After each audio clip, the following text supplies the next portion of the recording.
Doctor Baba Saheb Ambedkar open university.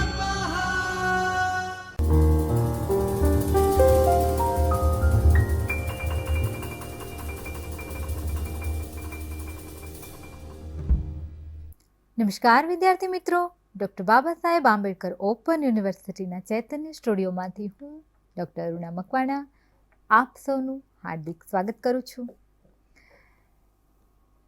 આજે આપણે નવો વિષય ભણીશું. તમારા એમએના અભ્યાસક્રમમાં MGT 104ના બ્લોક નંબર 2 અને એકમ નંબર 1 અંતર્ગત સાહિત્ય અને સમાજાભિમુખતા એ વિષય ભણવાનો આવે છે. તો તેના પર આજે આપણે ચર્ચા કરીશું. કોઈ પણ વિષયને સમજવા માટે આપણે તેના ટાઇટલના શબ્દને સમજવો જોઈએ. અહીં શબ્દ છે સમાજાભિમુખતા. સમાજ એટલે પરસ્પર સમાન પરંતુ અન્યથી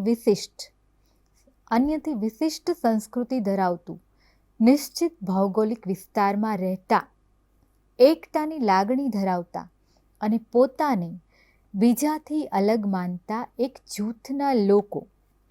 રોબર્ટ મોરિસન મેકાઇવરના મત મુજબ સામાજિક સંબંધોનું માળખું એટલે સમાજ. બીજો શબ્દ છે અભિમુખતા.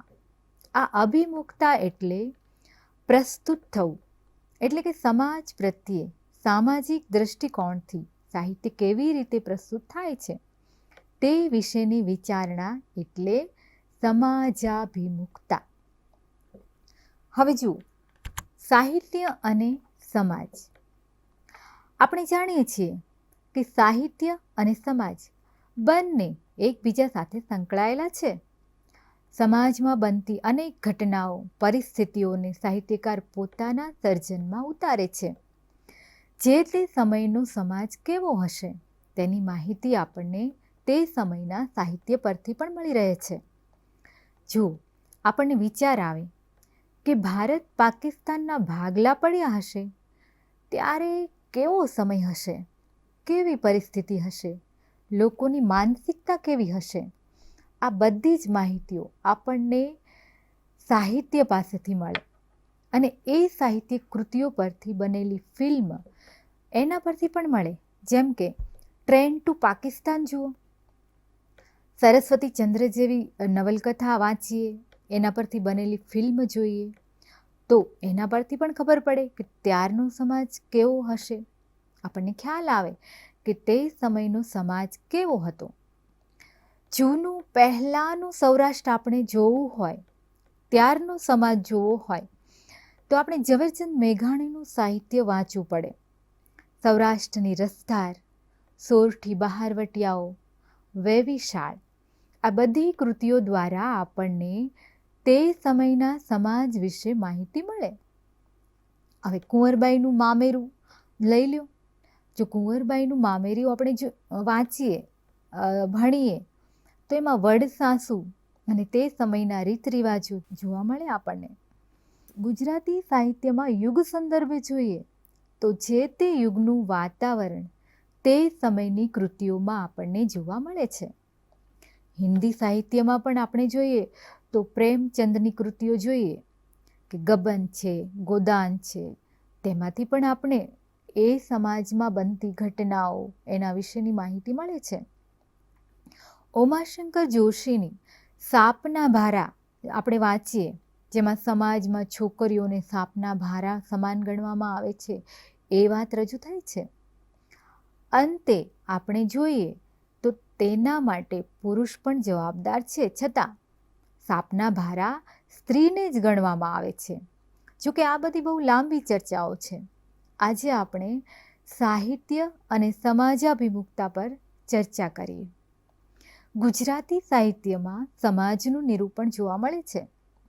આપણે જાણીએ છીએ કે સાહિત્યનું ઉપાદાન શબ્દ છે અને સાહિત્યનું સર્જક પોતાની સર્જન ક્રિયા દ્વારા સમાજને પ્રેરણા આપે છે, એક આદર્શ પૂરો પાડે છે, સમાજની સુરુચિ ઘડવાનું કાર્ય કરે છે, સમાજમાં જાગૃતિ અને ક્રાંતિ લાવવાનું પણ કાર્ય કરે છે. સાહિત્ય એ જીવનનું પ્રતિબિંબ છે, એટલે સમાજને બાકાત રાખ્યા વગર સાહિત્ય રચાઈ શકે નહીં. સાહિત્ય 3 પ્રકારની કામગીરી કરતું હોય છે. એક તો આત્મલક્ષી, પરલક્ષી અને સમગ્રલક્ષી. સાહિત્ય કલા. મનુષ્ય એક સામાજિક પ્રાણી છે. સમાજમાં જ તેનું સામાજિકરણ થાય છે. સમાજ વગર તેનો વિકાસ પણ શક્ય નથી. સમાજ વગર એને ચાલતું પણ નથી અને સમાજને વ્યક્તિ વગર ચાલતું નથી. આવી રીતે બંને એકબીજા પર આધાર રાખે છે. દરેક મનુષ્ય પોતાની જાતને પ્રગટ કરવાની એને ઝંખના હોય છે. એમાં એ પોતાની જાતને જ શોધતો હોય છે અને એ પોતાની જાતને સમાજની સામે પ્રગટ કરે છે. ટૂંકમાં તે સમાજે બનાવેલી જુદી જુદી સંસ્થાઓનો સહારો લઈ અને પોતાને અભિવ્યક્ત કરે છે અને વિકાસ સાધે છે. આ બધી પ્રક્રિયાઓમાંથી થાય છે કલાનો જન્મ. અને એટલે જ વર્સફોલ્ડ નામના તત્વચિંતકે વસ્તુની મનોગ્રાહ્ય રજૂઆતને કલા કહી છે. મનુષ્યની સૌંદર્ય પામવાની અને તેને રજૂ કરવાની વૃત્તિ જ કલા છે. આ સૃષ્ટિ પર અનેક પદાર્થો, જીવો, પ્રકૃતિ છે. આ બધામાંથી સૌંદર્ય શોધી અને મનુષ્ય કલાને જન્મ આપે છે. આપણે જાણીએ છીએ કે મનુષ્ય દરેક પ્રાણીઓમાં સૌથી બુદ્ધિશાળી જીવ છે. તેણે સમયના પ્રવાહને તેના વિચારોથી ખંડન મંડન કરી અને અનેક જુદી જુદી અભિવ્યક્તિઓ કરી છે. તેમાંથી કલાનો જન્મ થયો. અને કલાઓ 2 પ્રકારની, એક તો છે લલિત કલાઓ અને બીજી લલિતેતર કલાઓ. આપણે જે સાહિત્યની વાત કરી રહ્યા છીએ તેનો સમાવેશ લલિત કલામાં થાય છે. આનંદ શંકર ધ્રુવ એવું કહે છે કે સાહિત્ય સમાજનું અને આપણું હિત કરવાની વૃત્તિ ધરાવતું હોય છે. એબરકોમ્બી નામના પાશ્ચાત્ય સાહિત્ય વિચારક એવું કહે છે કે જે સાહિત્યનું સર્જન થયું તે અન્ય સુધી એટલે કે ભાવુકો સુધી ન પહોંચે ત્યાં સુધી તે સાહિત્યનો દરજ્જો પ્રાપ્ત કરી શકતું નથી. સાહિત્યનું ભાવન કરનાર જ સાહિત્યને પ્રતિષ્ઠા અપાવે છે અને આ ભાવક તે જ મનુષ્ય અને મનુષ્યનું સંગઠન એટલે જ સમાજ. આપણા ગુજરાતી સાહિત્યના પ્રસિદ્ધ સાહિત્યકાર કવિ કલાપી પણ કહે છે કે કલા છે ભોજ્ય મીઠી, તે ભોગતા વીણ કલા નહીં. આવી રીતે સાહિત્ય એ એક કલા છે અને એ કલા સમાજમાંથી જ બહાર આવે છે. અને એટલે જ એમ કહેવાય છે કે સાહિત્ય અને કલા એકબીજાના પૂરક છે, એકબીજા પર આધારિત છે. રમેશ એમ ત્રિવેદી કહે છે કે સાહિત્ય એ સમાજના અંગભૂત એવા પ્રતિભાસંપન્ન સર્જકની અનુભૂતિની અભિવ્યક્તિ છે. વ્યક્તિ સમાજનું અંગ છે, તે સમાજમાં જન્મે છે અને સમાજમાં જ વિકાસ કરે છે. સમાજના માળખામાં ઓતપ્રોત થવા તે પ્રયત્નો કરતો હોય છે. આવી રીતે આ લલિત કલા સાહિત્ય એટલે કે સમાજ અને સાહિત્ય બંને એકબીજા સાથે સંકળાયેલ છે, જોડાયેલ છે. અને મનુષ્ય આ સમાજમાંથી સૌંદર્યો શોધીને જ કલાને જન્મ આપે છે. અને સાહિત્ય આ લલિત કલામાં આવતું સાહિત્ય આવી રીતે સર્જાય છે, એક સર્જન કરે છે. હવે જુઓ, સર્જક અને સમાજ. સાહિત્યનો સર્જક પણ સમાજમાં જન્મેલો ઉછરેલો માનવી છે. એનું સંવેદનશીલ ચિત્ત સમાજમાં વિવિધ વિચારો, ભાવનાઓ, નીતિ નિયમોથી પ્રભાવિત થાય છે અને તે શબ્દો દ્વારા સાહિત્યને સમાજ સામે મૂકવાના પ્રયત્નો કરે છે. આમ સમાજ જીવન તેના સાહિત્યની વિષય સામગ્રી બને છે. આના પરથી આપણને સમજાય કે સાહિત્ય અને સમાજ એકબીજા સાથે નાળ સંબંધથી જોડાયેલા છે. સમાજ સાહિત્યનો એક ભાગ છે. જીવન જીવવા માટે જે સુવિધાઓ એણે ઊભી કરી છે નૈતિક મૂલ્યો બનાવ્યા, આર્થિક વ્યવસ્થાઓ, રૂઢિગત માન્યતાઓ, ધર્મ, કાયદાઓ, વિજ્ઞાન ક્ષેત્રની સફળતાઓ, આ બધાનું એકત્રીકરણ એટલે સમાજ. સાહિત્ય અને સમાજ બંને એકબીજાથી પર નથી. આપણે જાણીએ છીએ કે વૈદિક કાળમાં ભારતને ખૂબ સાંસ્કૃતિક પ્રગતિ કરી અને તે સમયનો સમાજ સંસ્કૃતિ આપણને રામાયણ મહાભારતમાં જોવા મળે છે. મધ્યકાળમાં નરસિંહ મહેતા કહે છે કે વૈષ્ણવજન તો તેને રે કહીએ જે પીડ પરાઈ જાણે રે.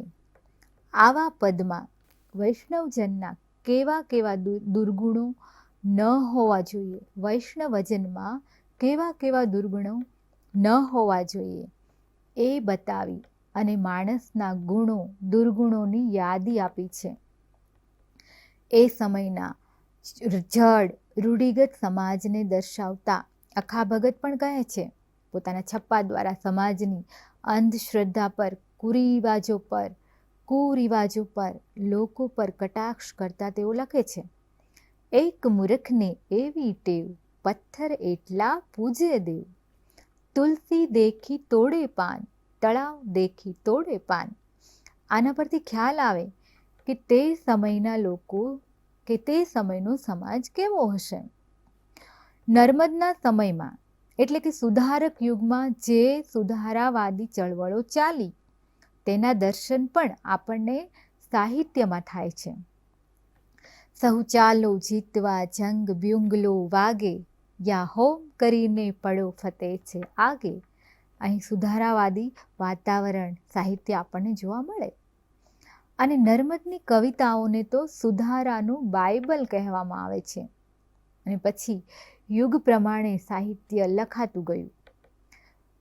દરેક યુગે જે તે સમયના સાંપ્રત સમાજનું દર્શન આપણને આ સાહિત્યમાં જોવા મળે છે. આ ઉપરાંત સમાજમાં કેવા કેવા દૂષણો છે તે દર્શાવી સમાજ સુધારણાના પ્રેરક વિચારો પણ આપ્યા છે સર્જકોએ, જેમ કે ગાંધીજી, સુંદરમ, ઉમાશંકર જોશી, જયંત ખત્રી, પન્નાલાલ પટેલ. આ બધા જ સર્જકોએ જે તે સમાજની જે કોઈ દુર્દશા હતી, જે અંધશ્રદ્ધાઓ, રીત રિવાજો, જે ગામડાનું વાતાવરણ હતું, એ સમયનું જે કંઈ પણ સમાજ કેવો હતો એ બધું આપણે જોવું હોય તો આ બધા સર્જકોની નવલકથાઓ, વાર્તાઓ, આ બધું વાંચીએ, કવિતાઓ, તો ખ્યાલ આવે કે ત્યારનો સમાજ કેવો હતો. તો આ હતી વાત સાહિત્ય અને સમાજાભિમુખતાની. આવતા લેક્ચરમાં સાહિત્યના સંદર્ભમાં આપણે જોઈશું કે તેમાં સમાજ દર્શન કેવી રીતે થાય છે, દરેક સાહિત્યમાં સમાજ કેવી રીતે આપણને જોવા મળે છે. અને આ જેટલો આજે આપણે જે ભણ્યા એના વિશે તમે હજી પણ વધારે સંશોધન કરો, સર્ચ કરો, ગૂગલ પર જુઓ, પુસ્તકોમાં જુઓ, તો તમને ખ્યાલ આવશે કે સમાજ અને સાહિત્ય એકબીજા સાથે કેવી રીતે જોડાયેલું છે. ગુજરાતી સાહિત્યની કેટલી બધી એવી કૃતિઓ છે કે જેમાં સમાજનું દર્શન થાય છે, એ વિશે વાંચો.